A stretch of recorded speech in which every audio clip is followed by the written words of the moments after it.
한국의 이재명 대통령이 전격 나토 회의에 참석하지 않기로 했다고 발표했습니다.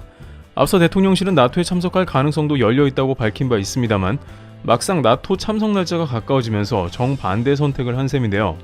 우선 이러한 결정을 내리자 일본 등 극우 언론에서는 한반도가 인도태평양 집단 자위에서 빠진다고 한다며 한국은 동북아의 안보를 위해 나토에 참석해야 한다는 주장을 했고 이재명 대통령을 비판한 모습이었습니다. 제이캐스트 온라인은 트럼프 대통령이 한국과 일본 등과 나토 정상회담을 추진하려 하나 한국만 빠진다고 비판했습니다.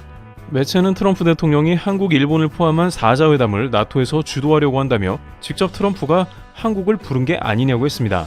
하지만 전혀 다른 상황이 펼쳐지고 있었으며 나토 참석을 피해야 하는 이유가 있다고 하며 외신에서 이재명 대통령의 판단이 결과적으로 옳았다는 의견도 나오고 있습니다. 첫 번째, 일본, 호주도 한국 따라서 불참. 이재명 대통령의 나토 불참 발표 이후 일본의 이시바 총리 역시 나토의 불참을 결정했으며 호주 총리도 불참을 선언했습니다. 일본은 둘째치고 호주는 미국과 오커스를 형성하는 군사안보 동맹체인데도 나토에서 빠져나간 건데요.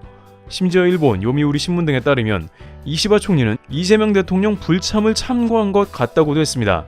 가장 큰 이유로는 현재 중동 상황이 매우 불확실해 참여할 이유가 전혀 없다는 것입니다.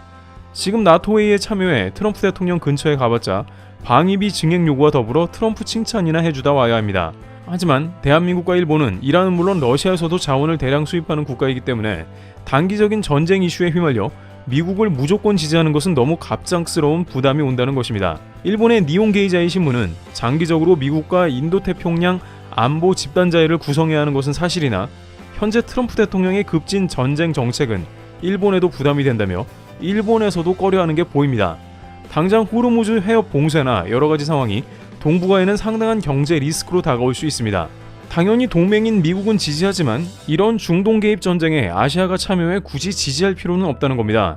따라서 외교적으로 과열된 유럽 중심의 나토 회의에 굳이 동북아에서 참여할 이유가 없는 것이며 심지어 영연방인 호주조차 나토에 가봤자 트럼프 대통령의 들러리가 될 가능성에 불참을 선언한 것입니다. 일본 극우 언론에서 이재명 대통령이 레드팀이라며 이란, 러시아, 중국에 힘을 실어준다고 했는데 이는 말도 안 되는 것이죠. 두 번째, 게다가 유럽은 한국 무기를 노리고 있다. 막상 푸틴 대통령은 15만 명을 추가로 전선에 투입할 것이라며 유럽에 강력 경고한 겁니다. 미국은 떠나고 러시아는 병력을 추가 투입하겠다. 유럽에 있어서는 매우 큰 위기인데요. 따라서 유럽에서는 한국이 유럽에 무기를 지원해야 한다는 법안까지 결의해 놓은 상황이죠. 유럽 의회에서 결의된 사안은 해당 국가에 직접적인 압박을 할 수도 있는 것이라 주목되고 있는데요.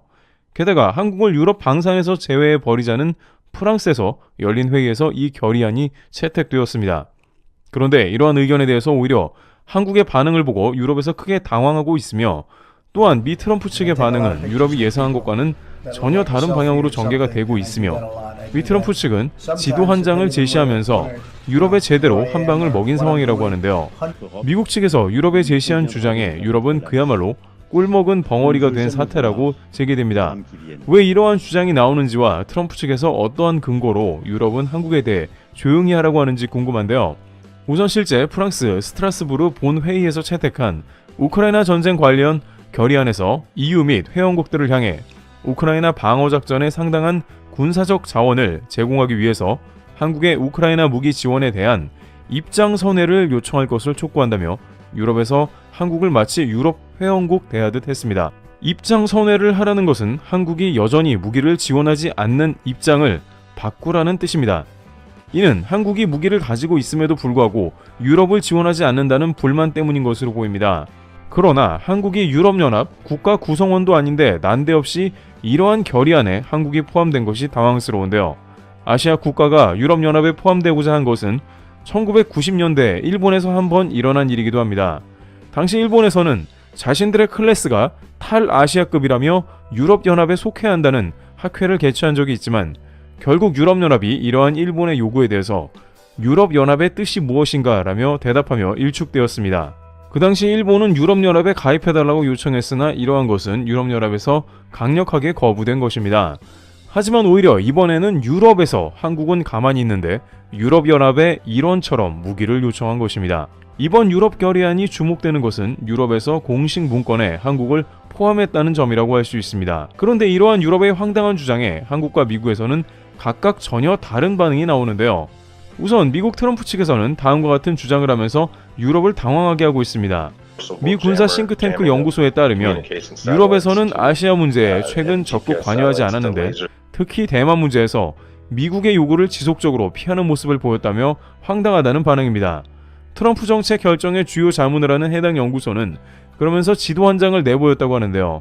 이는 당시 미국 정부에서 대만 해협에 전 세계에서 항행의 자유를 선보이자며 요청을 해왔으며 특히 유럽연합에서 직접 함정을 파견해서 대만 해협을 가로지르자는 요청을 해왔다는 것입니다. 그런데 그 당시 대만 해협에 나타난 것은 오직 캐나다 군함밖에 없었다고 이야기한 것이며 유럽에서는 미국의 요구에 대해서 현재 중국과 대만의 첨예한 갈등을 일으키기 원하지 않는다면서 유럽에서는 대만 해협에 진출하기를 꺼려했으며 아시아 문제는 더욱 유럽과 멀다고 반응했습니다. 당시 유럽에서 이런 결정을 내린 것은 중국과 밀접한 경제 관계를 맺고 있는 독일과 프랑스 등 강대국들이 미국의 이러한 요구에 대해서 유럽에 내정 간섭을 하지 말라며 반발한 것이죠. 미국에서는 유럽은 이중적인 태도를 보인다면서 이에 대해 황당하다는 반응을 보인 것입니다. 그러면서 유럽에 문제가 생겼을 때 아시아의 한국을 마치 유럽연합 일원처럼 자신들의 문서에 포함했습니다. 그렇다면 이제는 전체 무기 무상 지원이라는 황당한 요구를 하고 있는 것으로 파악되는 겁니다. 하지만 한국에서는 오늘도 중국과 러시아 군용기가 카디지를 침범하는 등 최악의 상황이 연출됩니다. 중국 러시아 공군은 연합훈련으로 한국 주변을 날아다니는 일종의 시위를 한 것으로 파악됩니다. 이런 국가에서 자국을 지키기도 타이트한데 공짜로 유럽연합에 무기를 달라며 결의안을 한 것인데요. 한국에서는 당연히 이러한 유럽의 반응에 대해서 싸늘하게 나올 수밖에 없다는 의견이 나옵니다. 지금까지 한국은 중국, 러시아, 북한, 일본 등 열강에 둘러싸여 매우 치열한 역사를 보내왔습니다. 그 가운데 한국은 군사 대국이 된다는 방향보다는 주변국의 전쟁 억지력을 위해 부단히 노력한 것인데 주변국들이 전세계 군사순위 5위 안에 들어있거나 핵무기를 가지고 있는 등 군사 강국이다 보니 한국은 저절로 국방력이 상승했으며 최근 수년간은 군수물자 수출도 세계 10위권에 들어간 것입니다. 따라서 유럽 측에서는 이러한 분위기를 다 알고 있다가 결정적 순간에 한국의 지원을 요청한 것으로 보입니다. 우선 한국의 누리꾼들은 이러한 유럽의 요청에 대해 다소 황당하다는 반응을 보이고 있습니다. 우크라이나는 자국이 쑥대밭이니 그럴 수는 있지만 나토 회원국들은 선을 넘었다는 지적입니다. 한국의 무기는 전적으로 유상으로 지원되며 이는 한국이 돈 벌기 위함만은 절대 아닙니다. 한국은 휴전 국가이며 방산으로 벌어들인 돈은 대부분 한국 무기 생산을 위해 재투자됩니다.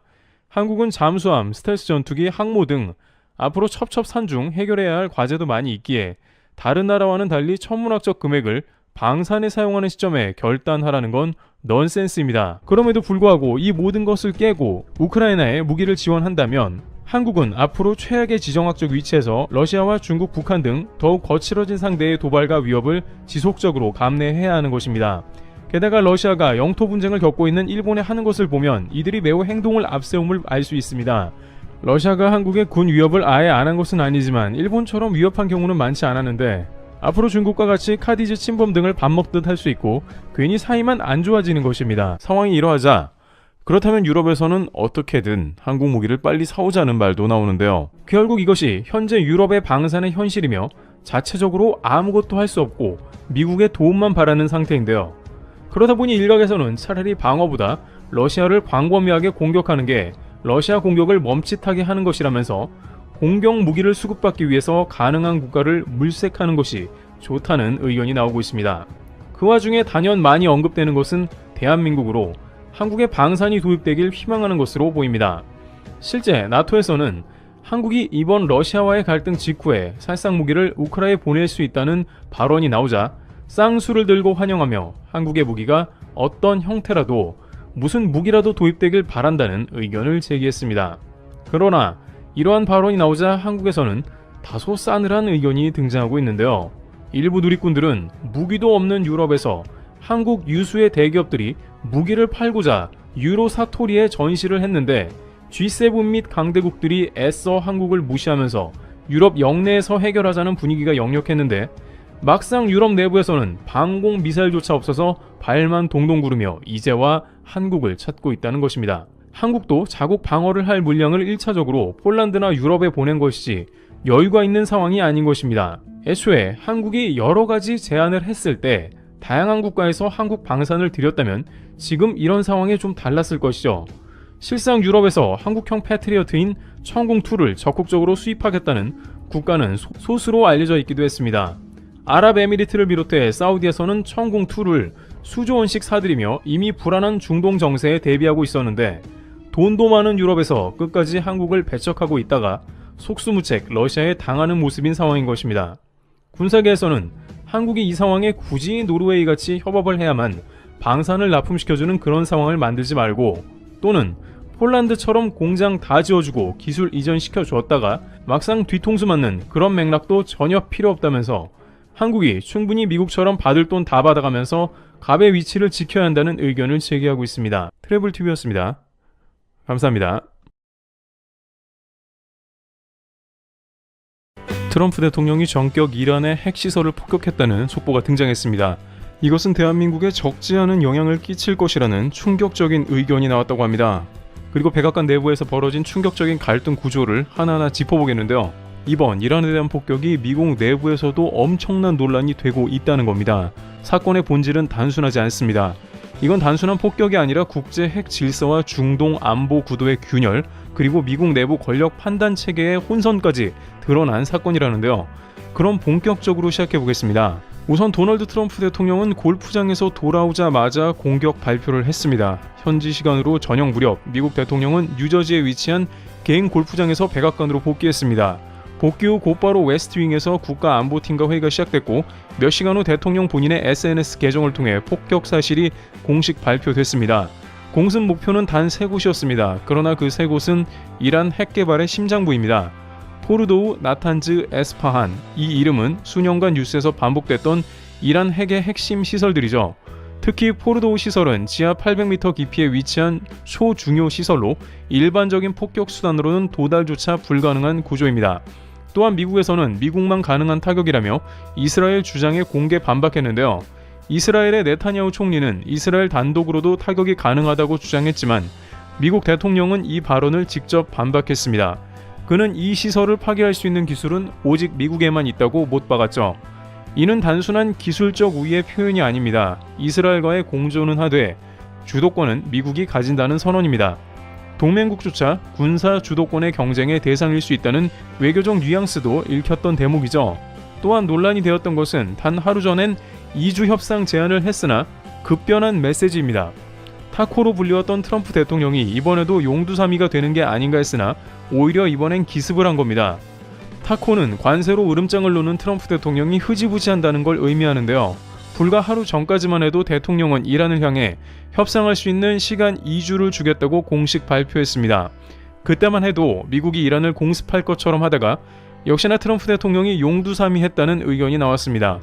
또한 그가 직접 말한 이 2주라는 시한은 핵 협상 재개와 이스라엘 공습 중단을 조건으로 한 상대적 유화 메시지였습니다. 하지만 불과 24시간도 지나지 않아 이란의 핵심 시설을 정밀 타격했습니다. 결국 협상이라는 말은 실질적 군사 행동을 위한 명분 쌓기였던 것이었는지 아니면 의도된 외교적 시간 끌기였는지도 모릅니다. 그런데 결정적으로 이 폭격은 미국 내에서도 문제가 되었는데 정보기관 국장과 대통령의 충돌이 있었습니다. 바로 이것이 이번 사태에서 가장 논란이 된 대목이라고 전해지는데요. 대통령의 발언과 그와 상반된 정보기관의 공식 입장이 있었다는 겁니다. 대통령은 우리는 이란이 핵무기를 개발 중이라는 명확한 정보를 확보했다고 말했습니다. 하지만 툴시 게버드 국가정보국장, 즉 미국 정보기관 전체를 총괄하는 수장은 그런 정보는 없다고 못 박았습니다. 대통령이 임명한 정보수장이 대통령의 판단을 정면으로 부정한 셈입니다. 이는 20여 년 전 이라크 침공 당시에 대량 살상 무기 존재 여부를 두고 벌어졌던 미국 내부의 정보 왜곡과 정치적 밀어붙이기 논란을 그대로 떠올리게 만듭니다. 이에 대해서 이란 정부는 즉각 입장을 밝혔습니다. 외무장관은 NBC와의 인터뷰에서 우리는 핵무기를 개발하지 않는다. 고농축 우라늄은 평화적 목적으로 사용된다고 강조했습니다. 사찰을 다시 허용하고 국제감시를 받겠다는 발언은 없었지만 이번 공격을 정당화할 수 있는 전쟁 명분을 줄 수 없다는 외교적 신중함을 표현한 것이죠. 실제 이란 핵시설 문제는 어제 오늘 일이 아닙니다. 오바마 정부는 2015년 유럽 6개국과 함께 이란 핵합의를 체결해 국제 사찰단이 이란 핵시설을 점검하도록 했습니다. 하지만 2018년 트럼프 대통령은 이를 파기했습니다. 이유는 간단했습니다. 이란의 테러 지원과 대리 세력 문제는 핵 합의로 해결되지 않는다라는 것이었죠. 그 뒤 미국은 강력한 경제 제재와 군사적 압박으로 전환했고 오늘 그 흐름에 극단적인 종착점이 등장한 겁니다. 그렇다면 이제 남은 질문은 하나입니다. 이란은 보복할 것인가? 라는 점이죠. 이미 이란은 미군 기지를 타격할 것이라고 공개적으로 경고했습니다. 만약 이 경고가 현실화된다면 이건 단순한 군사 충돌이 아니라 중동 전체를 휘감는 전면적으로 비화할 수 있습니다. 레바논의 헤즈볼라, 예멘의 후티, 이라크와 시리아의 친이란 민병대까지 줄줄이 움직일 가능성도 배제할 수 없습니다. 또한 대한민국을 비롯한 전 세계에서는 이제 수년간 이어질 중동 전쟁을 보게 될지도 모릅니다. 아프간, 이라크는 이란보다 훨씬 작은 나라들이었는데도 전쟁은 십수년간 이어져 왔습니다. 하지만 이란은 이들보다 인구와 나라 규모가 훨씬 크고 무기 공급이 강력하며 러시아와 중국 공주에서 훨씬 더 발달해 있습니다. 따라서 미국이 루비콘강을 건넜으며 이를 어떻게 감당할지가 주목되는 장면이기도 하며 이것이 전 세계에 적지 않은 영향을 끼칠 것이라는 점에서 전문가들은 경제, 국제 외교를 주시하고 있습니다. 또한 미국이 중동에 신경을 더욱더 쓰게 되면서 한국은 이제 동북아 안보에서 더욱 골치가 아플 수도 있습니다. 미국의 힘이 이스라엘 중동으로 빠지면서 우크라이나가 곤란하게 되었던 것과 같이 동북아에서 미국이 힘을 빼고 한국의 방위비 압박과 주한미군 방위비 증액을 강력하게 요구할 가능성이 커졌다는 의미이기도 합니다. 결국 이는 단순한 폭격이 아니라 국제질서 재편의 신호를 뜻합니다. 이번 공격은 단순히 전투기 몇 대에 띄운 문제가 아닙니다. 이건 국제정치의 대전환점이며 정보 대 정치, 외교 대 군사, 협상 대 압박 모든 키워드가 뒤섞인 복합 위기입니다. 미국 내 일부 언론은 가장 우려되는 점으로 대통령이 정보기관의 판단을 무시하고 군사행동을 독단적으로 결정했다는 것이라며 이에 대해 의문을 표하고 있습니다. MBC에 따르면 미국은 국제사회에서 정확한 정보 없이 행동하는 국가다라는 또 다른 오명을 쓸 수도 있다는 것이죠. 앞으로 이란의 반응, 이스라엘의 추가 행동, 그리고 미국 내부의 후폭풍이 전 세계의 외교와 안보 질서를 어떻게 바꿀지 계속해서 지켜보도록 해야 할 것입니다. 속보로 들어온 도널드 트럼프 대통령의 백악관 메시지는 매우 심각한 현 상황을 보여주고 있습니다. Thank you very much. A short time ago, the U.S. military carried out massive precision strikes on the three key nuclear facilities in the Iranian regime, Fordow, Natanz, and Esfahan. Everybody heard those names for years as they built this horribly destructive enterprise. Our objective was the destruction of Iran's nuclear enrichment capacity and a stop to the nuclear threat posed by the world's #1 state sponsor of terror. Tonight I can report to the world that the strikes were a spectacular military success. Iran's key nuclear enrichment facilities have been completely and totally obliterated. Iran, the bully of the Middle East, must now make peace. If they do not, future attacks will be far greater and a lot easier. For 40 years, Iran has been saying death to America, death to Israel. They have been killing our people, blowing off their arms, blowing off their legs with roadside bombs. That was their specialty. We lost over 1,000 people, and hundreds of thousands throughout the Middle East and around the world have died as a direct result of their hate. In particular, so many were killed by their general, Qasem Soleimani. I decided a long time ago that I would not let this happen. It will not continue. I want to thank and congratulate Prime Minister Bibi Netanyahu. We worked as a team like perhaps no team has ever worked before. And we've gone a long way to erasing this horrible threat to Israel. I want to thank the Israeli military for the wonderful job they've done. And most importantly, I want to congratulate the great American patriots who flew those magnificent machines tonight, and all of the United States military on an operation the likes of which the world has not seen in many, many decades. Hopefully, we will no longer need their services in this capacity. I hope that's so. I also want to congratulate the chairman of the Joint Chiefs of Staff, General Dan Raisin-Kane, spectacular general, and all of the brilliant military minds involved in this attack. With all of that being said, this cannot continue. There will be either peace or there will be tragedy for Iran far greater than we have witnessed over the last 8 days. Remember, there are many targets left. Tonight's was the most difficult of them all, by far, and perhaps the most lethal. But if peace does not come quickly, we will go after those other targets with precision, speed, and skill. Most of them can be taken out in a matter of minutes. There's no military in the world that could have done what we did tonight, not even close. There has never been a military that could do what took place just a little while ago.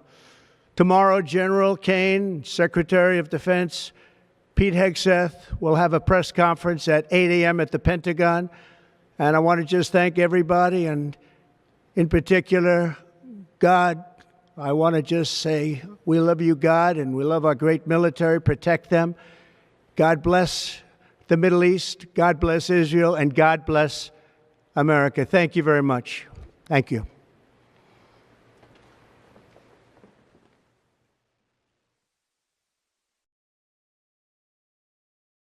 미국이 이란의 지하 핵시설을 타격하기 위해 벙커버스터 폭탄 GBU-572R을 검토하는 가운데 대한민국 역시 이러한 지하 관통 능력을 갖춘 탄도미사일 현무5를 전력화한 것으로 알려졌는데요. 그런데 이러한 병기를 가진 한국이 중동에 미사일을 대량 수출하게 되면서 중국에 크게 화를 내고 있습니다. 실제 미국은 벙커버스터를 수출 금지품으로 하여 이스라엘에도 제공을 못하고 있는 상황인데 한국도 현무5를 개발 완료하면서 독자적으로 이런 무기가 있다는 게 주변국을 놀라게 하는 것이죠. 실제 수도권에서 평양 영변 강선 등 북한의 핵심 시설은 물론이고 더 넓은 영역도 타격이 가능합니다. 이러한 것을 판단한 다양한 국가에서 한국의 미사일의 우수성을 인정하고 수입을 진행하려고 하는 겁니다. 생각보다 빠르게 중동 지역을 비롯한 세계 각지에서 한국의 미사일을 구매하겠다고 나선 것입니다.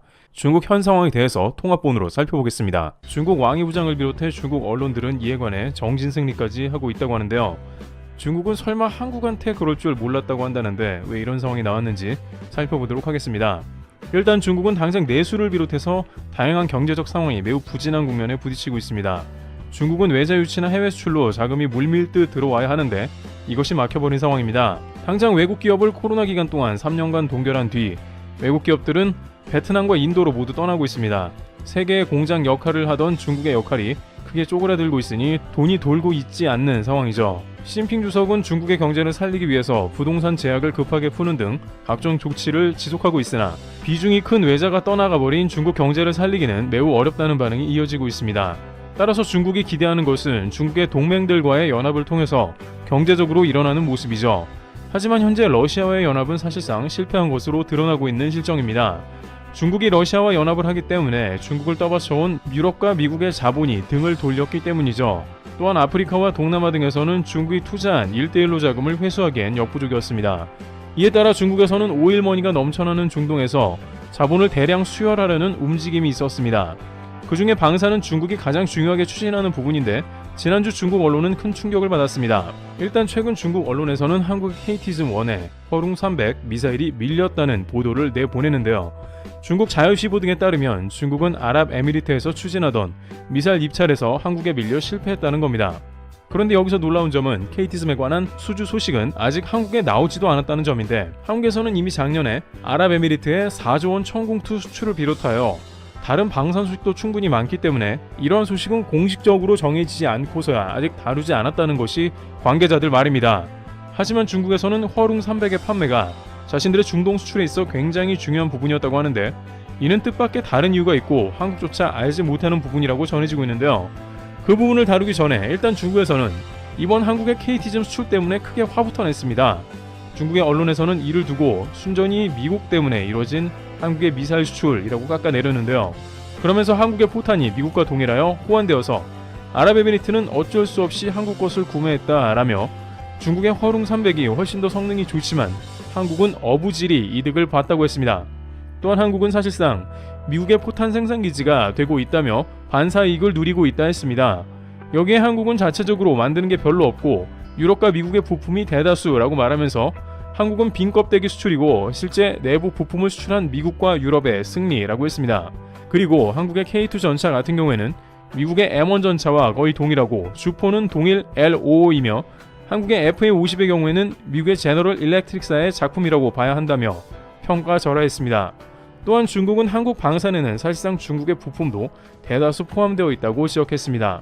그러면서 한국이 무기를 수출하면 결국에는 중국이 돈을 벌게 된다는 취지의 언급을 했습니다. 하지만 이에 대해 군 전문가들은 중국 무기의 성능이 좋다는 것은 정신승리에 지나지 않으며 특히 이번에 중국이 중동 미사일의 판매를 실패한 게 매우 뼈아파 한국에 질투를 하는 것이라 지적하며 동시에 중국 내 다급한 정치적 상황과 압박이 매우 심각하다고 전하고 있습니다. 중국 국방에 무기를 수출하라는 명령이 공산당 상부에서 떨어졌고 이를 실현해야 하는데 막상 중국에서 계속해서 한국에 밀려나가면서 한국을 강하게 비판하고 본다는 겁니다. 게다가 항공미사일의 성능을 인정하게 되면 국방 수출 정치인들은 퇴출당할 수 있기 때문이죠. 실제 한국의 미사일은 이미 아랍에미리트와 사우디를 비롯해 다양한 국가에서 증명되어 수출이 되고 있으며 폴란드를 비롯한 동유럽 국가에도 천무가 수출되는 등 미사일 판매고가 기하급수적 증가하고 있는 상황이죠. 하지만 또한 중국에서 더욱 실망하고 있는 것은 사우디에서 한국에 빼앗긴 게 매우 크기 때문이죠. 사우디는 미국과 사이가 벌어졌기에 러시아와 중국산 무기를 검토한 바 있었는데요. 그러다 보니 사우디는 러시아, 중국과 더욱 밀월 관계를 가져가게 된 국면이 나온 것인데요. 그런데 사우디는 여전히 군사 분야에 있어서 다양한 부족함을 채우지 못하고 있는 상황입니다. 특히나 미국과의 관계가 소원해지다 보니 이제 다른 국가로부터 무기를 사들여야 하는 상황이죠. 사우디는 미국의 제1무기 수입국이었습니다만 관계가 악화되면서 러시아 무기도 사들였습니다. 러시아의 대공 방어 체계인 S-400 등을 도입하면서 미국의 극렬한 반대에 부딪히기도 했는데요. 사우디는 미국의 패트리어트를 쓰면서도 러시아의 S-400을 동시에 사용하니 미국이 펄쩍 뛴 것입니다. 그러나 이제는 더욱더 미국 외의 다른 국가들의 방산을 다변화해야 하는 시기로 들어가고 있습니다. 그 중에 가장 유력한 후보는 역시나 중국으로 알려져 있는 것이 당연한 맥락이기도 하죠. 특히 사우디는 이란의 호르무즈 해협의 위협으로 해양 군사 분야의 강화가 필요한 시점이었습니다. 앞서 미국과 페트로달러 협정을 맺은 것 자체가 호르무즈 해협의 유조선 통과 문제가 컸습니다. 자꾸 이란이 문제를 일으키니 미군이 아예 쿠웨이트나 사우디에 주둔하며 이를 커버해온 게 사실입니다. 그러나 이제 미국과의 관계가 약해지고 있으며 사우디는 제 살길을 찾아 나선 상황이므로 미국을 제외한 최대한의 모든 국가의 방산을 되는 대로 사들인다는 방침을 보이고 있습니다. 그런 식으로 서서히 국방 분야에서 미국을 탈피할 가능성을 엿보고 있는 상황입니다. 사우디는 작년 빈살만 왕세자가 일본에 2박 3일 방문하기로 해놓고 한국만 다녀간 바 있습니다. 일본 입장에서는 엄청난 굴욕이었는데 사우디는 일본이 미국 말만 듣는 것을 탐탁치 않아 했던 것이죠. 많은 관계자들도 사우디가 미국의 영향력 아래에 있는 각종 군사연합에는 합류하기 어렵다고 전망하는데요. 그러다 보니 사우디는 이제 중국까지 고려하면서 방산을 사들이는 방법을 고려하고 있습니다. 빈살만 왕세자는 강력한 왕권 통치를 선보이기 위해 앞으로 더욱 국방을 강화할 것이기 때문이기도 하죠. 또한 그러한 맥락에서 최근 사우디가 고려하는 것은 바로 해군 전력 강화라고 할 수 있습니다. 그런데 여기서 사우디는 해군 전력 강화를 위해 유럽과 러시아, 중국 등을 리스트업했습니다. 특히 호르무즈를 통과하기 위해서는 함정은 물론 잠수함까지 마련한다는 방침을 보이고 있습니다. 유럽은 프랑스, 독일, 스웨덴 등 기존의 잠수함 업체들이 사우디와 물밑 접촉 중으로 알려졌으며 중국도 그 대상으로 중국은 전 세계에서 가장 많은 함정을 보유하고 잠수함도 많기 때문이죠. 또한 중국의 조선소에서는 함정을 비롯해서 각종 선박을 빠른 시간 안에 만들어낸다는 장점이 있습니다. 시진핑 주석과 밀월이 깊어가는 사우디에서는 중국 잠수함 역시 고려하고 있다고 전해집니다. 특히 사우디가 미국과 멀어지면서 러시아와 중국의 군수물자를 사들이게 되는 건 신경 쓰지 않을 수 없습니다. 그런데 막상 사우디의 최근 결정은 한국의 공격형 능력이 탑재된 수리온으로 결정된 것으로 보입니다. 일단 중국에서는 황당한 게 사우디에서 별다른 통보 없이 한국의 헬기를 구매하려는 겁니다. 그런데 중국은 전혀 뜻밖의 이유로 한국의 헬기를 구매하는 것에 대해서 질색하고 있다는 것인데요. 중국은 한반도 상황에 헬기가 활성화되는 것을 절대 원하지 않는다는 소식이 들려옵니다. 그들이 왜 그러한 것인지 우선 다음 내용을 살펴보면 중국의 속내를 알 수 있다는데요. 사우디는 일단 UAE에서 한국의 헬기를 40여 대가량 구매한다는 것을 주목했으며 사우디는 한국의 수출형 개량 수리온을 무려 100여 대 구매한다는 검토에 들어갔다는 것입니다. 이들 국가는 애초에 미국 블랙호크 등의 장비를 고려했으나 여러 가지 사안이 맞지가 않았으며 특히 사우디의 경우에 최근에 미국산 장비를 구매하는 것은 더욱 어려운 일일 수 있습니다. 게다가 한국은 특유의 방산 패키지가 적용되어 구매 이후 다양한 서비스가 제공된다는 점이 있습니다. 한국 방산은 교육, 훈련, 정비가 포함되며 약간의 기술 이전까지 포함된 패키지를 제공하고 있습니다. 미국은 까다로운 조건을 내세우고 비용도 비싸지만 한국은 이런 게 없으니 가성비 훌륭하다는 겁니다. 그런데 중국에서는 이러한 맥락을 아주 꺼리고 있으며 매우 곤란해하는 상황이 등장하고 있습니다. 일단 중국이 한국 헬기를 꺼리는 것은 이로 인해 한국의 대전차 전력이 강화되는 것을 우려하고 있습니다. 한국의 무장 헬기가 한국의 대전차 전력으로 강화되면 중국은 매우 부담스러워집니다. 유사시 북한을 지원하는 맥락에서 중국은 한국의 수리온 무장 헬기를 상대해야 하는 것이며 한국이 수출하면서 공격형 헬기가 계속해서 업그레이드 된다는 것은 좋지 않습니다. 이 분야에서 계속 방산 수출이 일어난다면 거의 모두 재투자되기 때문에 한국형 공격 헬기는 전세계 점유율이 올라가면서 주변국의 강력한 방어막이 되는 것입니다. 한국의 전차 병력은 전세계 최고인데 여기에서 대전차 공격 헬기까지 탑재하면 어떻게 되냐는 겁니다. 그것도 사우디의 한국 방산 점유율이 갈수록 올라가는 것도 그다지 탐탁지 않은 것입니다. 중국과 반대되는 한국의 방산이 많아지는 건 레드팀 입장에서 더욱 파이가 줄어드는 것이죠. 안 그래도 한국은 블랙호크도 보유하는데 여기에 한 가지의 대전차 전력이 더 제공되는 셈입니다. 또한 사우디가 계속해서 한국의 방산을 찾는 것은 결국 중국을 등한시한다는 뜻이기도 합니다. 결국에는 중국은 중동 지방에 공을 들이고 있지만 사우디는 방산만큼은 한국을 택하고 있는 것이며 특히 유사시 한반도를 전개하는 데 있어서 걸림돌이 추가되는 국면이 매우 거슬려하고 있습니다. 사우디는 철저하게 자신의 이익만을 추구하며 중국의 속을 타들어가게 하고 있는 국면입니다. TV였습니다. 감사합니다. 2017년 중국에서 한알용을 선포하면서 한국 화장품은 필요 없다. 중국 화장품이 최고라고 했습니다. 중국 화장품은 한국 화장품을 카피했고 그걸 유통시켜 한국 화장품을 내쫓아버렸던 겁니다. 실제 당시 중국 시장에 많은 의지를 하고 있던 아모레퍼시픽을 비롯한 한국 회사들의 타격이 있었는데요.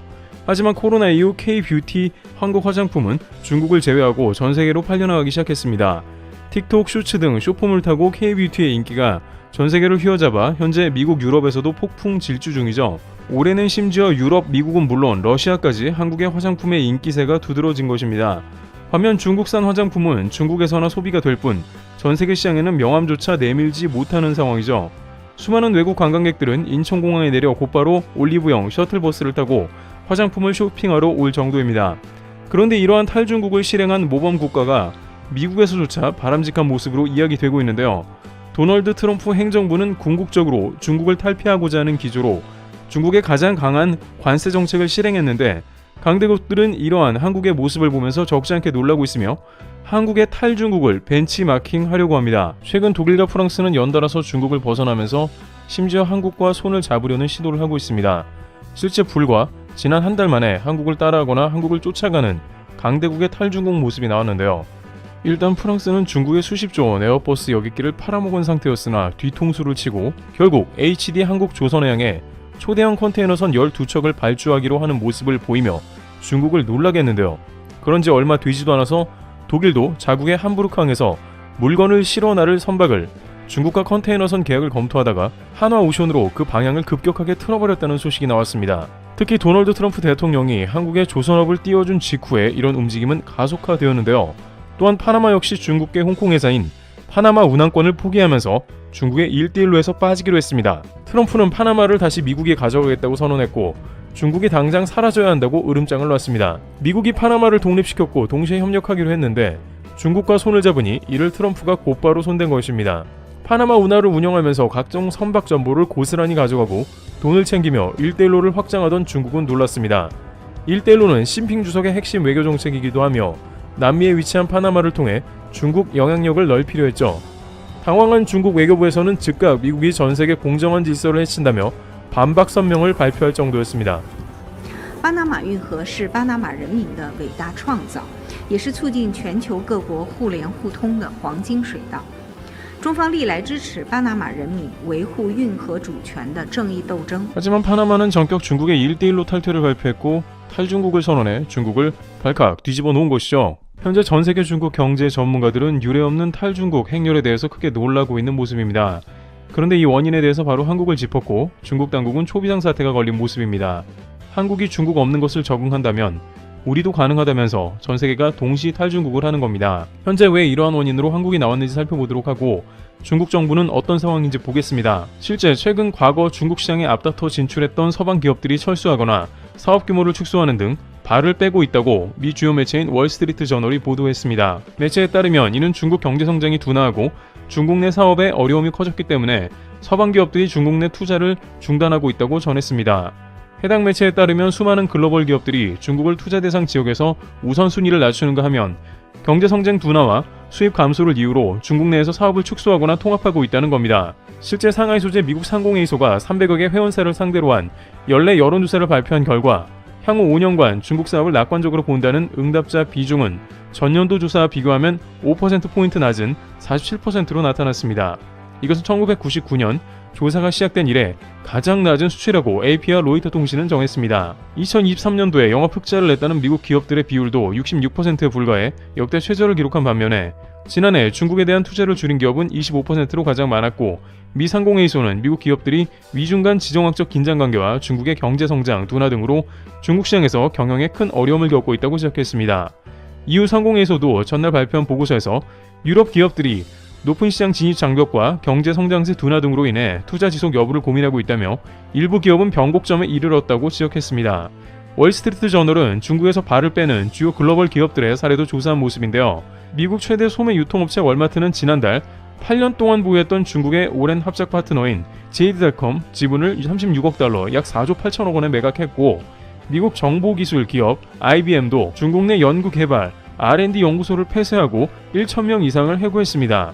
자동차 제조사들도 중국 업체가 5분의 3을 차지하고 있는 중국 내수시장에서 고전하면서 사업 규모를 축소하고 있습니다. 일본 혼다는 최근 중국 내 3개 공장의 생산을 중단했고 자발적 퇴직을 통해 인력을 감축했습니다. 혼다의 중국 내 판매량은 올해 2분기의 전년 동기 대비 32% 감소한 20만 9천여 대에 불과했습니다. 한국 현대차도 중국 사업 재조정에 나서 베이징 1-3공장, 창저우 공장, 충칭 공장 가운데 베이징 1공장을 2021년 매각한 데 이어 올해 초 충칭 공장까지 처분한 사실이 확인되었습니다. 현대차는 중국 사업을 줄이는 대신 인도에서의 사업을 확장하고 있다고 월스트리트 저널은 전했습니다.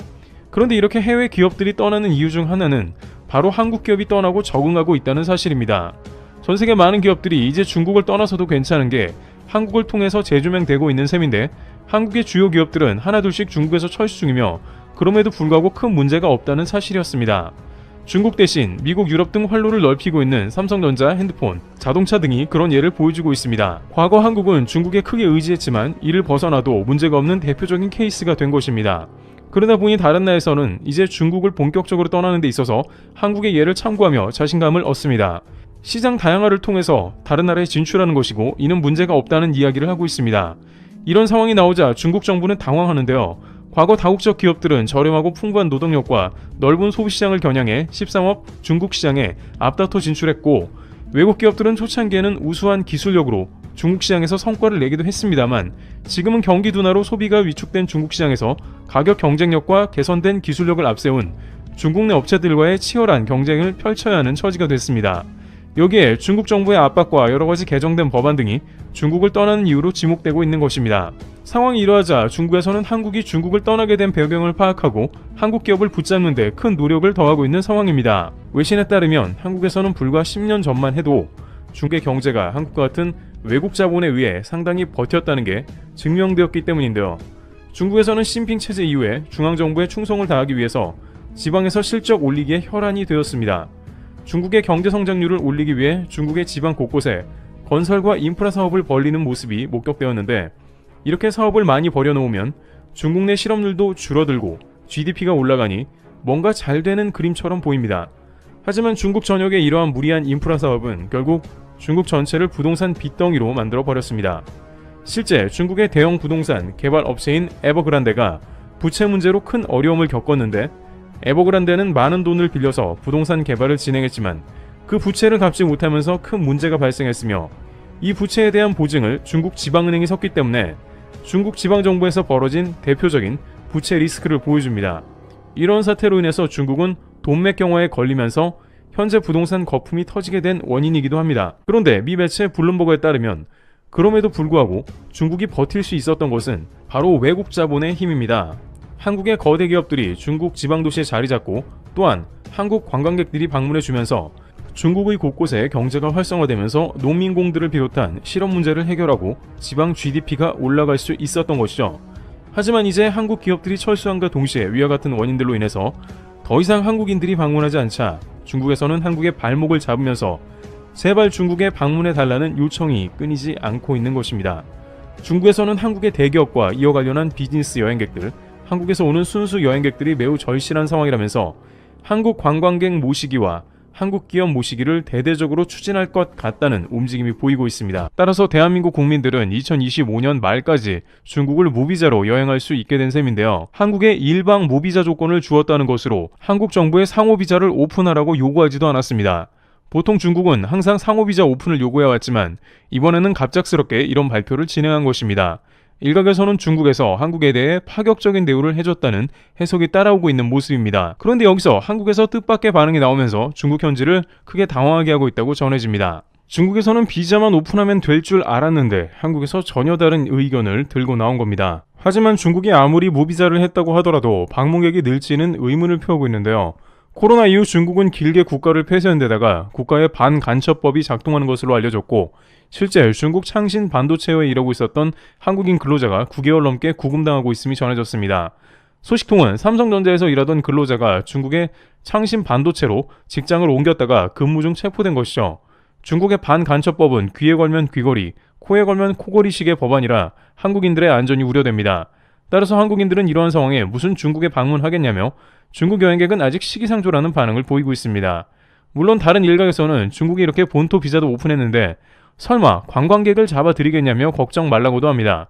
중국이 당장 경제 살리기에 바빠서 외국인에 오픈했는데 관광객 체포 소식이 들리면 아무도 안 갈 것이라면서 적어도 2025년 12월 31일까지 무비자일 때는 안전하며 별다른 문제가 없을 것이라는 전망을 내놓기도 합니다. 어쨌든 확실한 것은 중국 당국이 그간 여러 가지로 해외로부터 신뢰를 잃은 것은 확실하다는 것이고, 한국의 많은 사람들이 당분간은 쉽게 중국으로 관광 발걸음을 떼기가 쉽지 않을 것이란 점입니다. 실제 경제 부분에서 많은 기업들은 중국에 더 이상 가서는 안 된다고 진단하고 있기도 한데요. 해외 기업들은 코로나 때 강제로 3년 이상을 닫아야 했고, 이러한 불확실한 정책은 해외 투자를 급감시켰습니다. 여기에 반간첩법 등 외국인에 대한 제재와 감시가 더욱 심한데 무슨 투자를 하겠냐는 의견이 나오고 있죠. 중국 상무부에서는 한국의 2023년 중국 투자액이 78% 감소했다면서 침통해하는 표정을 감추지 못합니다. 중국은 오히려 중국 배터리, 철강 회사들을 한국에 짓고 미국에 수출하려고 하지만 한국은 반대이기 때문입니다. 과연 중국 정부가 2천조 원을 쏟아붓고 경제를 살리고 한국과 같이 갈 수 있을지 귀추가 주목되고 있는 시점입니다. 현재 미국이 이란을 침공하느냐 마느냐 하면서 도널드 트럼프 대통령이 공격 시그널을 보내고 있는 가운데 오히려 중국에서는 이러한 미국의 움직임을 호재로 생각한다는 보도가 등장했습니다. 홍콩 언론 SNP에 따르면 이스라엘과 이란의 충돌에 미국이 더 깊이 얽혀들수록 중국 입장에서는 전략적으로 이득이 된다며 미국이 태평양에서 관심이 중동으로 쏠리기 때문이라고 밝혔습니다. 원래 도널드 트럼프 미국 대통령은 해외에서의 군사 개입을 자제하고 우크라이나 가자 전쟁을 조기에 종식한 뒤에 최대 전략 경쟁 상대인 중국 견제에 집중한다는 기조였지만 이제 이란 문제 때문에 그곳으로 시선이 쏠려 있으며 G7에서 조기 귀국할 정도로 중동 문제는 미국의 시선을 한동안 머무르게 할 것이라는 전망이었습니다. 그러면서 실제 미국의 다양한 매체는 중국의 움직임을 지켜봐야 한다는 의견이 나오고 있는데요. 실제 중국이 대만 침공을 비롯 아시아에서 한국 등을 급격히 군사적으로 위협할 것이라는 전망이 등장한 겁니다. 외교 전문가들은 트럼프 대통령이 바이든 정부와는 180도 다른 태도를 보이는 모습에 대해서 러시아, 중국이 활개를 치게 된다고 경고했는데 실제 한국도 위협이 되고 있는 상황입니다. 중국은 최근 한국 2호도 근처에 알 수 없는 구조물을 2차로 세운 것이 확인되었으며 한국 해경이 다가가려고 하자 이를 막아서며 2시간을 대치하는 위급한 상황이 나왔습니다. 앞으로 한국을 서해에서 괴롭게 하겠다는 시발점이 되지 않을까 우려가 되는데요. 이러한 중국의 모습은 대만 수복과 더불어서 아시아 태평양 지역에서 반경을 넓히겠다는 겁니다. 지금까지 미국에 막혀서 진출하지 못한 태평양을 마음대로 휘저을 가능성이 엿보이고 있는 것입니다. 대만도 중국에서 쳐들어올 가능성을 우려하며 2027년 침공을 대비하는 훈련에 들어갔습니다. 미국 정부에서는 대만이 방위비를 많이 내야 한다며 적극적으로 보호하려는 시그널이 사라졌습니다. 중국은 이미 트럼프 대통령이 되기 전부터 애초에 트럼프가 집권하리라는 예상을 했으며 대만 쪽으로 거대한 부유식 다리를 건설해서 탱크를 도하할 계획도 있는 것으로 보입니다. 또한 대만의 통신을 마비시키기 위해서 해외 통신의 90%를 담당하는 해저 케이블을 고의로 끊어버리며 대만을 고립시키며 쳐들어가겠다는 간접적인 경고를 보내고 있는 상황이죠. 문제는 앞으로 중국은 한국에도 훨씬 거센 형태의 영유권 주장, 서해 도발을 할 수 있다는 예상이 나오는 건데요. 그런데 이 와중에 중국이 대만 침공 시 한국과 함께 손잡은 파트너 때문에 크게 당한다는 말이 나옵니다. 중국이 대만을 쳐들어갔다가 오히려 사방에서 위기가 발생한다는 것인데 왜 그러는지 궁금합니다. 중국은 경제 위기를 맞고 있는 뒤에는 더욱 내부의 질서가 혼란해지고 있는 상황인데 이 때문에 중국은 시선을 중국 내부에서 바깥으로 돌려야 하는 상황이 임박해 있습니다. 실제 중국 인민들의 불안이 극도로 고조화되면서 사회가 혼란해지고 있는 시점인데요. 젊은이들은 직장을 구하기가 어렵고 시진핑 국가주석은 농촌에 가서 일하라고 말했습니다. 작년 6월 중국의 청년 실업률은 21.3%를 기록, 역대 최고치를 기록했으며 당국은 이후 청년 실업률을 공개하지 않고 있는 등 중국 내부에 불안이 확산되고 있는 것입니다. 이러다 보니 중국은 안 그래도 대만을 침공할 준비를 오랫동안 공들여 왔다가 이제 더욱 가속화된 상황인데요. 그런데 여기서 중국의 문제가 있는데 바로 인도이며 인도와 국경을 닫고 있다는 것이었습니다. 중국과 인도는 사이가 좋지 않은 것으로 유명하며 언제든 인도가 무슨 일을 꾸밀지 모른다는 것이요. 그런데 여기서 중국은 인도가 한국을 이용해서 빈집 털이를 한다는 첩보를 입수하게 되었으며 이는 중국 내부에서 대만에 도저히 침공할 수 없다는 말까지도 나오는 이유라고 하는데요. 또한 중국은 매우 당황하고 있는데 최근 중국은 인도에 수년간 공을 들여놓은 상태였기 때문입니다. 특히 우크라 전쟁 시즌 동안에 인도가 보여준 모습은 중국과 함께 레드팀에 가까운 모습이었으며 중국은 이에 인도에 적극 유화 제스처를 보냈고 인도의 행보도 이에 부응하는 듯 했습니다. 그런데 왜 갑자기 한국을 통해서 중국의 빈집털이를 한다는 말까지 나오게 되었는지와 최근 인도의 행보는 무엇이며 왜 중국은 인도를 믿었다가 이런 사태가 나왔는지 궁금한데요. 우선 인도의 경우에는 최근 민주진영임에도 불구하고 각종 도발 행동으로 구설수에 오르고 있습니다. 그 주된 이유로 인도는 인구가 중국 이상이라는 말이 나올 정도로 15억 인구 대국인데 이러다 보니 정치 체계가 매우 독특하고 외교 역시 예측할 수 없는 방향으로 튀고 있는 것입니다. 그러나 인도는 러시아의 유조선을 비롯해서 각종 서방의 제재 물품을 마음껏 수입하고 있는 것입니다. 미 싱크탱크 등에서는 인도가 러시아의 생명줄을 연장시켜주는데 한 역할을 하고 있다며 불만입니다. 하지만 미국이 인도가 쿼드라고 해서 러시아를 제외하라며 설득할 방법은 거의 없어 보입니다. 국제 정세로 보자면 쿼드의 출범은 사실상 타겟이 러시아가 아니고 중국을 겨누는 상황이기 때문입니다. 러시아가 일으킨 건 우크라이나와 유럽의 위기이지 인도태평양 전략에 직접적 영향은 끼치지 않습니다. 물론 이것이 트리거가 되어서 중국이 태평양 패권을 장악하려고 대만부터 침공할 가능성도 제기됩니다만 중요한 것은 인도는 쿼드의 목적인 중국 견제를 이전보다 훨씬 강화하고 있다는 점인 것입니다. 인도 국방부는 자국 군대의 80% 이상을 러시아산 무기로 채워 넣으며 중국을 타겟으로 움직여왔습니다. S-400 등 러시아의 지대공 미사일을 구매할 때는 미국이 패트리어트를 구매하라며 반대했습니다만 인도는 공급이 느리고 가격이 비싸다며 러시아산 지대공 무기를 도입하며 현재도 중국 국경에 배치 중이죠. 일면 뭐로 가도 서울만 가면 된다는 식으로 미국도 어쨌든 최종 목적은 중국이기 때문에 그 과정은 골치가 아프지만 그냥 참고 있는 것이며 인도는 마이웨이, 미국에 방해하지 말라는 것입니다. 방산품마저 러시아산을 잔뜩 구매했는데 원유나 천연가스를 구매하는 것은 일도 아닌 것입니다. 실제 중국은 안 그래도 사방이 적인데 인도까지 중국군을 타겟으로 삼고 움직이다 보니 전선이 한 개가 더 생긴 셈이기 때문에 인도와는 최대한 평화롭게 지낼 제스처를 보내고 있습니다. 둘이 한 목소리를 내면 28억이 한 목소리를 내는 것이고 파급력이 클 것이라고 주장했습니다. 중국이 그런데 이렇게 움직이는 이유가 있는데 바로 쿼드를 흔들고 인도를 진정시키자는 겁니다. 왕이 부장은 중국과 인도가 서로 소모하는 라이벌이 아니며 성취하고 협력하는 대상이라고 했는데 중국이 갑작스럽게 이렇게 부드러운 태도를 보인 것은 지금이 최적기라고 여겼기 때문인데요.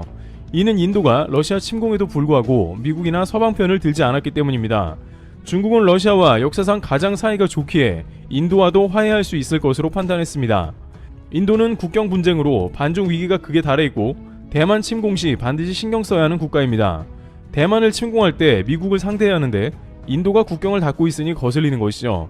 그래서 우선 대만 문제를 해결하기 이전에는 절대 인도를 자극하지 말고 화해하자는 것입니다. 게다가 중국에는 또 하나의 호재가 들려왔는데 인도가 중국 군사훈련에도 참가한다는 것입니다.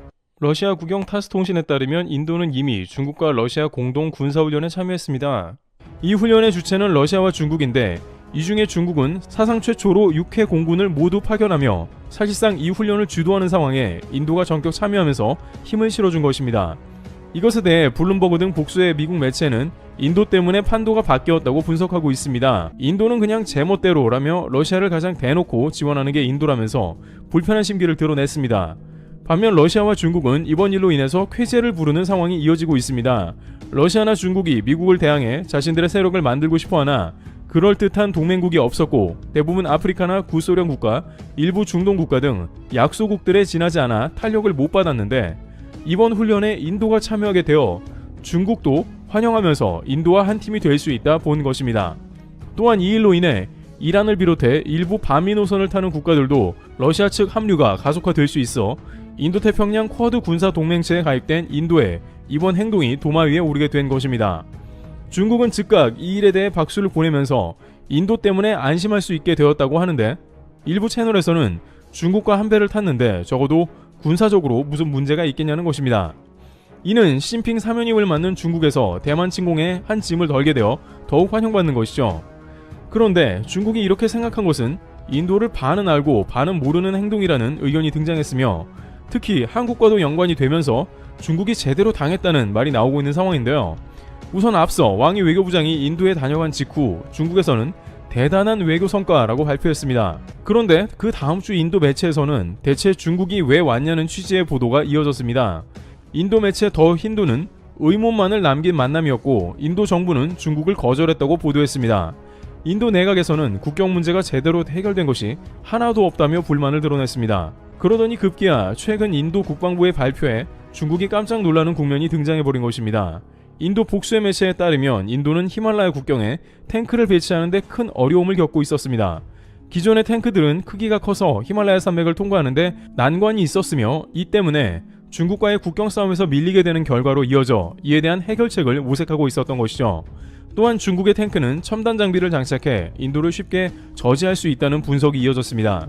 중국 GTQ-15는 경전차로 쉽게 산을 통과했고 인도군 위치를 이재명 대통령이 캐나다 G7에 방문했고 첫날 일정을 시작하게 되었습니다. 그런데 이번 G7은 현재 국제 정세 상황상 매우 복잡한 양상을 띄었다고 하는데요. 특히 G7을 주도하는 미국의 트럼프 대통령이 먼저 떠나가면서 한국과 관련한 다양한 반응이 나오고 있으며 전혀 예상 밖의 일본 반응도 있었다고 하는데요. 몇몇 외신에서는 차라리 이번 G7에서는 트럼프 대통령을 차라리 만나지 않는 것이 훨씬 나았다라고 이야기될 정도인데 이게 무슨 이야기인지 궁금한데요. 우선 첫 번째, 트럼프 대통령이 먼저 떠났습니다.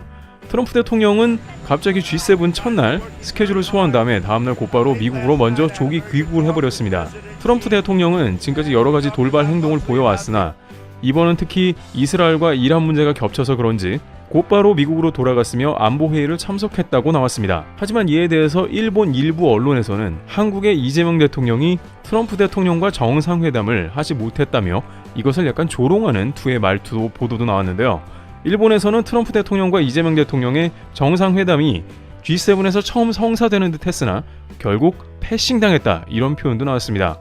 일본 몇몇 극우 언론들은 한국의 이재명 대통령 취임 뒤에 트럼프 대통령한테 전화도 안 왔다고 또 조롱한 바 있었는데요. 그것과 똑같은 장면이 또 연출되고 있는 겁니다. 그러면서 한국은 미국에 제대로 대접을 받지 못하고 있는 게 아닌가 이런 취지의 발언도 나왔는데요. 일본 자민당 중심의 여론에서는 일본은 첫날에 이시바 총리와 트럼프 대통령이 회담을 가졌고 반면 한국은 그러지 못했다는 것에 초점을 맞췄습니다. 하지만 도널드 트럼프 대통령 측에 따르면 그가 워싱턴으로 돌아가는 이유는 이스라엘과 이란의 휴전과는 전혀 관계가 없으며 그것보다 훨씬 더 큰 건 much bigger than that이 있다며 고이든 아니든 마크롱 대통령의 발언은 틀렸다라면서 마크롱 대통령의 발언을 저격했습니다. 마크롱 대통령은 이스라엘과 이란의 휴전을 돕기 위해서 트럼프 대통령이 미국에 급히 돌아갔다고 했는데 사실은 이보다 훨씬 큰 일이 벌어질 것이라는 것이죠. 일각에서는 이스라엘과 이란의 전쟁이 훨씬 더 격화될 가능성이 있고 미국에서 이란의 핵무장, 핵농축 시설을 때리기 위해서 벙커버스터를 가동할 그런 준비가 되어 있다는 말도 했습니다. 미국은 핵 항모를 걸프만에 띄우고 지금 상황을 주시하고 있는 것으로 보이는데요. 따라서 이란과 이스라엘이 훨씬 더 긴급한 격전 속으로 훨씬 더 심각한 전쟁 가운데 들어갈 수 있다라는 그런 전망이 나오고 있습니다. 따라서 트럼프 대통령의 말은 휴전을 하는 게 아니라 오히려 미국이 전쟁에 개입할 가능성을 의미하고 있는 것이죠. 실제 트럼프는 워싱턴에 돌아가자마자 모두 테헤란을 떠나라 라면서 테헤란에 무슨 일이 벌어질지 모른다라는 강력 경고를 한 것입니다. 일부 소식통들은 이란의 정권을 미국에서 그리고 이스라엘에서 완전히 축출해서 이번 기회로 핵무장을 다시는 마음먹지 못하도록 할 것이라는 이야기가 나오고 있습니다. 이 정도 상황이면 트럼프 대통령이 일찍 떠난 게 이해가 되는 모습인데요. 또 이런 걸 가지고 한국을 패싱했다 이렇게 얘기하는 것은 일본 일부 극우 언론에서 말하는 이런 한국 패싱이라는 말은 전혀 상관이 없는 것으로 보입니다. 그리고 일본 대부분 언론과 대중에서는 전혀 뜻밖의 반응이 나왔는데요. 왜냐하면 도널드 트럼프 대통령을 이시바 총리가 만났지만 이 회담이 아무런 가치가 없었다고 현지에서는 판단하고 있다는 것입니다. 일본 마이니치 신문 등에 따르면 도널드 트럼프 대통령과 이시바 총리가 만났지만 양자는 별다른 회담 성과가 없었다고 이야기하고 있습니다. 일본에서는 자동차 관세 철폐를 위해서 미국을 설득하는 것으로 보이고 있으며 그것이 어렵자 그런 관세를 좀 줄여달라고 트럼프 측을 설득하는 것으로 보입니다. 하지만 도널드 트럼프 대통령 측은 이에 관해서 전혀 반응을 하지 않고 있으며 관세 협상 연장 기한에 대해서도 일본의 침묵 중인 것으로 보입니다. 즉 트럼프 대통령은 일본의 관세에 대해서 자동차, 철강 등의 관세에 대해서 전혀 할인해줄 생각이 더 이상은 없다라고 보는 것이 미국 측의 입장이라는 것입니다. 그리고 또한 도널드 트럼프 대통령의 돌발 발언이 나왔는데요. 트럼프 대통령은 G7에서 러시아를 제외해버린 것은 큰 실수라고 그런 이야기를 했습니다. 그리고 중국도 G7에 들어올 수 있으면 자신은 반대하지 않겠다는 이야기를 한 것입니다. 트럼프 대통령은 중국과 러시아 편을 들면서 그들이 G8, G9까지 되어야 된다는 그런 취지의 발언을 해서 또한 논란이 된 것입니다. 의장국 캐나다의 카니 총리는 이런 트럼프의 반응을 보고 매우 당황한 것으로 보입니다. 카니 총리는 트럼프의 이런 돌발 반응에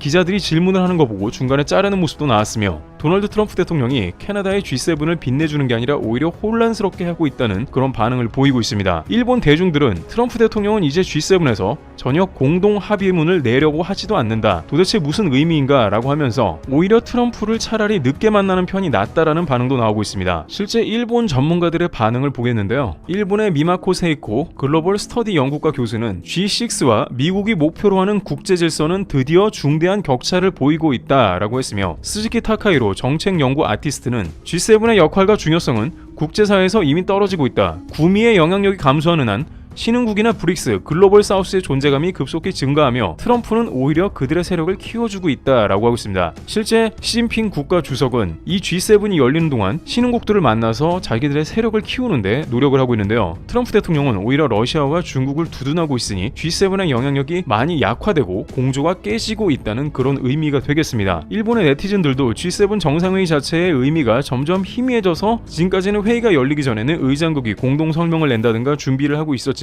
지금은 전 세계 전쟁 그리고 관세 등 미국 중심의 움직임으로 아무런 효과가 없어지고 있다 이런 반응을 보이고 있습니다. 따라서 이런 상황에 오히려 도널드 트럼프 대통령을 피한 것이 더 한국에는 좋다는 의견도 나오고 있습니다. 아직 한국에는 관계부처, 장관 모든 그런 외교 상황이 제대로 정비가 안 된 모습인데 이럴 때 도널드 트럼프 대통령이 느닷없이 만나서 부자 나라이다. 한국은 관세를 많이 내야 된다. 한국은 미국에 빚진 것이 많다. 혹은 주한미군 방위비를 올려라. 이렇게 나왔을 때 한국에서 적절하게 대응할 수 없었을 수도 있습니다. 한국을 곤란하게 하는 발언을 할 것이기 때문에 아직 충분한 외교적 준비가 되어 있지 않는 상황에 차라리 트럼프 대통령과 즉각적인 회담을 하지 않은 게 오히려 다행이라는 말도 나오고 있습니다. 물론 대한민국은 미국의 해군 함정을 정비해주고 또한 한국의 공장들이 미국에 많이 있어 다른 나라보다는 훨씬 더 유리한 카드들이 있다고 하지만 지금 트럼프 대통령의 모습은 아무래도 자국 중심적이고 미국 중심적인 카드를 꺼낼 확률이 크기 때문에 오히려 외교적으로 좀 더 준비가 된 다음 국가 장관이나 정부 부처가 제대로 준비가 되어서 충분히 이 문제에 대해서 대처를 하는 것이 더 좋다는 반응도 나오고 있습니다. 그렇다고 해서 이재명 대통령이 이번 세션 회담을 제대로 치르지 못한 것은 아닌데요. 호주를 비롯해 남아공 정상들과 만남을 가진 바 있습니다. 특히 앤서니 앨버니지 호주 총리의 트윗을 보면 이재명 대통령과의 만남이 매우 뜻깊었음을 이야기하고 있는데요. 앤서니 앨버니지 호주 총리는 소셜미디어 X를 통해서 호주와 한국은 경제적 힘과 지역 안보가 서로 밀접히 연관되어 있다는 것을 알고 있습니다. 오늘 오후 캐나다에서는 저는 한국에 새로 선출된 이재명 대통령과 함께 앉아 우리 파트너의 미래에 대해 이야기를 나누었습니다. 그것은 에너지 필수 미네랄, 방어 및 기술을 아우르며 점점 더 강해지고 있습니다. 우리는 우리 지역에 대해 평화롭고 번영하며 안전한 지역이라는 동일한 목표를 공유합니다. 라면서 양자의 회담이 순조롭게 이루어졌고 또한 한국이 이번 경주에서 개최하는 에이펙 정상회담에 참여하고 싶다면서 이재명 대통령에게 덕담을 건네기도 했습니다. 그리고 남아공 대통령도 만났는데요. 시릴 라마포사 남아공 대통령은 예전에 미국에 초대받아서 백악관에서 트럼프 대통령과 정상회담을 가진 바 있습니다. 남아공에서 멀리 미국까지 날아갔으나 역시 이날 트럼프 대통령은 엄청난 외교 결례를 라마포사 대통령에게 직접 보여준 바 있는데요. 계속해서 남아공에는 엄청난 백인 문제가 있다라면서 매우 공격적이고 무례한 발언을 이어갔습니다. 당시 그러나 라마포사 대통령은 이러한 공격에도 불구하고 차분하게 트럼프 대통령의 발언을 받았고 백악관을 달래는데 어느 정도는 성공한 모습을 보여주기도 했습니다. 어쨌든 이런 걸 보면 트럼프 대통령은 처음 만난 외교 대통령 그리고 그 정상회담 심지어 백악관임에도 불구하고 막말을 서슴지 않고 외교 결례를 한다는 것을 알 수 있습니다. 그의 성향이 그러하건대 과연 G7에서 준비가 아직까지도 제대로 되지 않은 대한민국이 트럼프 대통령을 만나서 무엇하겠냐는 의견이 지배적으로 나오고 있습니다. 정말로 몇몇 강대국이나 G7 멤버 그리고 아시아에서 가장 미국을 따른다는 일본조차 차라리 트럼프 대통령을 만나지 않은 게 이번 G7에서는 낫다라고 이야기되는 것입니다. 하지만 이번 G7에서 이재명 대통령을 만난 라마포사 대통령은 양자 간의 충분한 존중을 보여주면서 시작했습니다. 이재명 대통령이 고 넬슨 만델라 전 남아공 대통령에 대한 존경의 뜻을 밝히고 라마포사 대통령에게 우리는 둘 다 큰 어려움을 겪었지만 이를 이겨내고 지금의 성취를 이뤘다며 공감대를 확인했으며 라마포사 대통령은 한국과 남아공은 민주주의를 공유하는 소중한 파트너라며 앞으로 양국이 정치, 경제 등 다양한 분야에서 협력을 더욱 강화해 나가자라고 말했습니다. 그러면서 라마포사 대통령은 G20 정상회의가 올해 11월 아프리카에서 최초로 남아공에서 열리는 것에 대해서 한국이 꼭 참여해줬으면 좋겠다며 이 대통령을 초대하기도 했습니다. 이런 것을 보면 전반적으로 G7에서 1박 3일 매우 짧은 일정이지만 그래도 확대 회담을 통해서 할 이야기는 하면서 전반적으로 무난하게 세션을 진행해 나갔다고 할 수가 있습니다. 또한 이재명 대통령은 내일 오후에는 일본 이시바 총리와 확대 회담을 갖습니다. 한일 정상회담이 이재명 대통령 취임 후 아주 빠르게 열린 셈인데요. 예전 아베 총리나 기시다 총리와 같은 경우에 한일 정상회담이 이루어지는데 상당한 시간이 걸렸는데 오히려 이시바 총리는 이재명 대통령 취임 후에 한글 트윗으로 축하한다고 직접 이야기하는 등 한일 간의 여러 가지 사안을 최대한 부드럽고 실용적으로 풀어나가는데 양자가 동의하는 것으로 보입니다. 또한 G7 정상회의 참석 중인 이재명 대통령이 김혜경 여사와 함께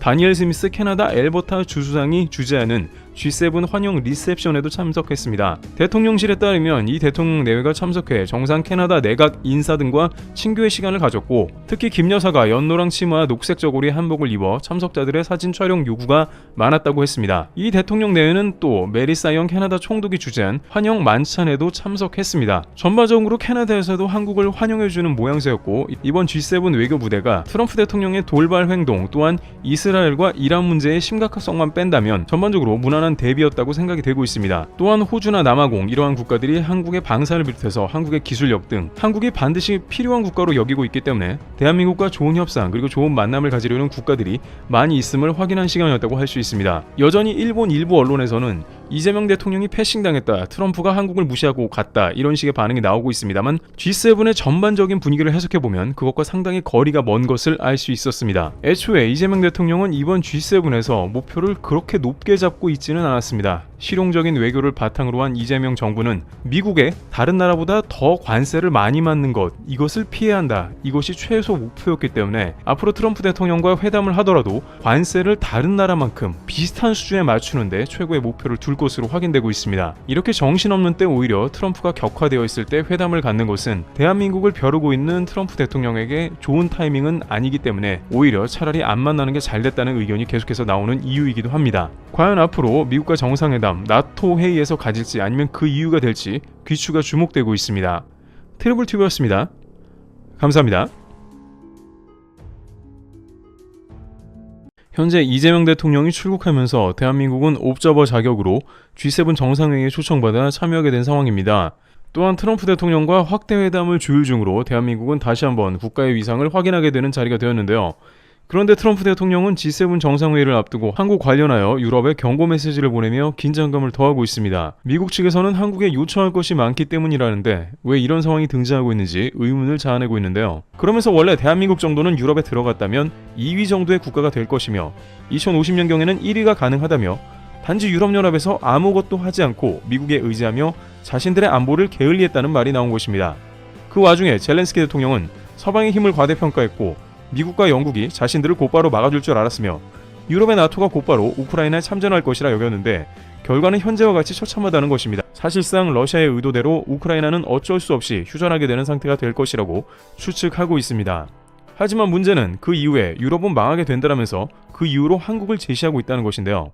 일론 머스크를 비롯한 트럼프의 장관들은 한국에 강력한 면을 주시했으며 반면 유럽에게 경고해왔던 것입니다. 왜 이런 상황이 나오는지 궁금한데 실제 미국의 다양한 곳에서 이런 주장이 나오고 있습니다. 미국 전문 매체는 특이하게도 한국 때문에 유럽이 망한다는 의견을 냈다고 하는데 현재 왜 이런 사태가 지속되고 있으며 미국은 의미심장한 발언을 했는지 다시 한번 살펴보겠습니다. 최근 유럽은 독일을 위시로 한국의 방산을 경계하는 모습이 펼쳐지고 있었는데 로이터 통신을 비롯한 복수의 언론은 이제 유럽 내부에 위기감이 확산되고 있다고 전합니다. 현재 유럽 방산업체에서 나온 양심선언은 유럽 내 역내 조달과 유통을 최우선시하는 유럽 당국이 한국을 어떻게 생각했는지 그대로 보여주고 있어 앞으로 한국의 위상을 더욱 높일 걸로 보인다는데요. 우선 최근 미국에서는 유럽에 대해서 경고하는 발언을 먼저 제기한 바 있습니다. 그러더니 이번에는 유럽 내부적으로 한국에 관한 양심선언이 나오면서 충격적인 상황이 돼버린 겁니다. 미 국방부는 2020년대에 들어서 유럽이 너무 방위비 지출을 하지 않는다고 불만을 터뜨렸습니다. 트럼프 전 대통령 당시 미국의 군사 싱크탱크에서는 한국의 방위비는 GDP 2%를 아득히 뛰어넘는다며 유럽에서는 1%도 사용하지 않아 추후 전략적 위기를 불러일으킬 수 있다며 경고하기도 했습니다. 트럼프 대통령은 독일은 미국에 너무 기대고 있다며 주동 미군을 철수하겠다고 짜증도 낸 바 있습니다. 바로 이때 미 국방부 등에서 가장 칭찬한 것은 한국과 같이 국방비를 늘려야 한다고 평가한 점입니다. 그렇게 수차례 유럽을 비판하던 미국은 이제 논조조차 바뀌면서 유럽 방산을 직격했습니다. 바로 미국과 한국이 유럽의 방산을 모두 점령하는 시나리오에 가까웠고 한국 전차가 시작이라는 겁니다. 이런 발언이 나오면서 유럽의 방산업체에서는 한국 관련 양심선언에 이르게 되었다는데요. 유럽 고위급 임원이 어떤 발언을 했는지 궁금한데요. 우선 미국 언론에서는 한국 K2에 대해서 집중 조명하며 이것 때문에 유럽은 치명타를 입는다고 경고했습니다. 매체에 기고한 한국 방위산업에 의한 나토 무장은 러시아엔 끔찍한 전망이라는 제목의 글에서 이처럼 진단했습니다.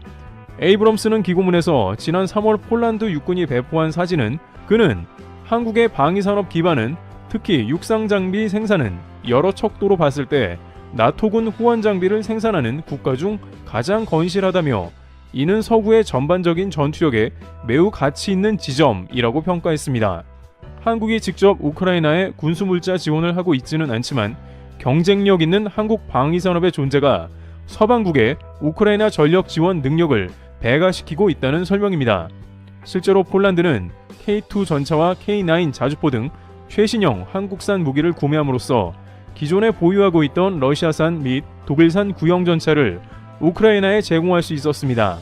에이브럼스는 K2 전차 주문은 서방의 우크라이나 무장 지원 능력을 늘려준 하나의 사례에 불과하다라며 더 최근 사례로는 이달 초 미국의 대규모 한국산 군수품 주문을 들 수 있을 것이라고 말했습니다. 미국이 한국산 탄약을 대량 구매함으로써 미군이 비축한 기존 탄약을 나토군에 보낼 수 있었다는 것입니다. 에이브럼스는 우크라이나 전력 지원 능력 확대 외에 K2 전차가 나토에 들어간 사실 자체가 더 큰 의미를 갖고 있다고 평가했습니다. 냉전 이후 서방과 러시아 모두 신형 전차의 개발을 위한 대규모 투자가 지지부진했는데 최신형 K2 전차의 신속한 나토 전력 투입 가능성이 판을 뒤흔들었기 때문입니다. 현재 미국은 M1 에이브럼스 전차를, 독일은 레오파르트 2 전차를 주력으로 사용하며 러시아는 T-72 전차를 주력으로 두고 있습니다. 현재 실전 배치된 장비들은 모두 현대전에 걸맞게 꾸준한 개량을 거쳤지만 기본 틀은 개발 시점이 냉전 시기로 거슬러 올라간 만큼 오래된 모델들입니다. 에이브럼스는 서방인 냉전 이후 새 전차에 대한 진지한 투자를 멈추자 러시아 역시 현실에 안주해 왔다라며 더 현대화된 한국산 전차가 나토군에 대량으로 신속하게 도입된다는 것은 육상전에서의 힘의 균형을 무너뜨리는 것을 의미한다라고 평가했습니다. 현재 튀르키예가 K2 전차 설계를 기반으로 알타이 전차를 개발해 1,000대를 생산할 계획이며 노르웨이에 이어 핀란드도 K2 전차의 잠재 고객으로 간주된다고 에이브럼스는 소개했습니다. 에이브럼스는 K 방산의 등장으로 독일 등 유럽 국가의 군수 산업도 쇠퇴할 것이라고 예견했습니다. 에이브럼스는 한국이랑 경쟁 상대는 유럽 군수 산업의 쇠퇴를 가속화할 것으로 예상한다며 미국 F-35 전투기가 유럽산 전투기를 제치고 유럽 내 모든 수주에 성공한 것처럼 K2, K9 자주포, 다연장 로켓, 천무 등 한국산 지상군 장비들을 현재 유리한 위치들을 차지했다고 말했습니다. 이는 매우 충격적인 이야기가 아닐 수가 없는데요. 왜냐하면 유럽에서는 현재 한국산 장비 때문에 대규모로 방산업체들이 인원을 고용하는 것으로 알려졌습니다. 이러다가 정말 유럽산이 고사된다, 유럽산 군수 생산이 더 지연되고 막히고 평화의 시대는 끝났으니 이제 유럽 자체적으로 군수품을 생산하자며 다방면의 유럽 군수물품 회사들이 뛰어들고 있습니다. 특히 독일은 물론이고 프랑스 등 유럽 낙토국들이 대부분 군수물품 생산을 서두르고 있는데 오히려 미국에서는 이제 유럽은 끝났다, 한국이 탱크나 자주포 등은 거의 점령할 것이다, 이렇게 내다보고 있는 것입니다. 이 예상이 틀리지 않을 가능성이 큰 것은 이미 미국에서 그렇게 해나가고 있었기 때문이라는 뜻입니다. 이미 한국은 모든 인프라를 가지고 있고 생산과 투자와 이런 것이 선순환되어 있는 구조이고 게다가 대기업이 달려들어 최고의 수익화를 위해서 모든 군수물품들이 자동화되고 있습니다. 특히 K9 자주포 자동화는 독일에서도 도저히 따라올 수 없는 기술인데 앞으로 이런 식으로 더욱 발전하고 더욱 주문을 밀려나가니 K방산이 더욱더 날개를 달 수밖에 없다는 분석이 잇따르고 있는 상황입니다. 그런데 이러한 미국 평가에 더해서 이제는 전세계 주요 언론과 유럽 방산의 양심 선언이 나온 겁니다. 로이터는 계약에 직접 관여한 회사 경영진과 정보 관료 등 13명에 대한 인터뷰를 토대로 계약에는 한국이 세계 최대 무기 공급 국가 중 하나가 되겠다는 야망을 위한 청사진이 담겨있다고 평가했는데요. 하나 에어로스페이스 관계자는 체코, 루마니아, 슬로바키아, 핀란드, 에스토니아, 라트비아, 리투아니아와 다른 국가들은 유럽 내에서 방위물자를 구매할 계획이었는데 이제는 한국 기업들로부터 저렴한 비용으로 더 빨리 받을 수 있다는 걸 알게 됐다고 말했습니다. NH투자증권에 따르면 세계 곡사포 시장의 55%를 점유하는 하나 에어로스페이스는 폴란드와 계약으로 점유율이 68%까지 올라갈 것으로 추산되고 있습니다. 폴란드 국영 방산업체 PGG의 루카시 코모렉 이사는 이번 계약으로 궁극적으로 다른 유럽 국가에 무기를 공급할 토대를 제공하기 위한 한국과 폴란드 회사 간 컨소시엄이 세워졌다고 밝혔습니다. 그러면서 반대 케이스가 소개가 되는데 바로 독일에 주문한 헝가리가 언급이 된 것입니다. 로이터는 헝가리가 2018년 독일에 주문한 레오파르트 탱크 44대 가운데 한 대도 아직 인도되지 않았다 했습니다. 한국군과 방산업체의 긴밀한 관계 또한 긍정적 요인으로 꼽히고 있는데요. 여기서 유럽 방산업체는 급기야 양심 선언을 하며 사실상 한국 관한 위상을 언급하고야 말았습니다. 어떻게 보면 기존 강대국이라는 서방과 유럽의 자존심을 스스로 깎아먹은 셈이 되었는데요. 임명을 요구한 유럽 방산업체 고위 관계자는 우리가 몇 년 걸릴 일을 한국은 몇 주 또는 몇 달이면 해낸다고 털어놨습니다. 유럽 방위업체의 한 임원은 우리는 오랫동안 한국을 과소평가해왔다고 말했습니다.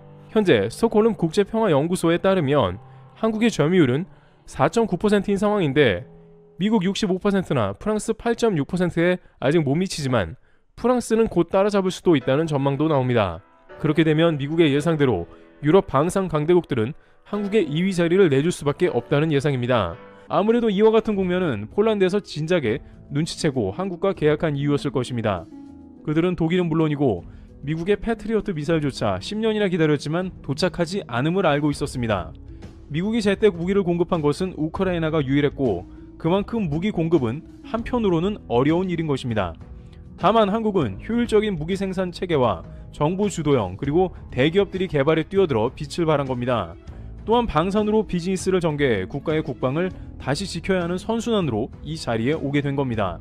이와 같이 유럽에서는 한국의 K2 전차를 비롯해 한국 방산의 엄청난 점유를 감당을 못하고 방산업체에서 허탈해하고 있습니다. 그만큼 한국의 방산의 위력이 갈수록 더해가고 있다는 국면입니다. 트래블TV였습니다. 감사합니다.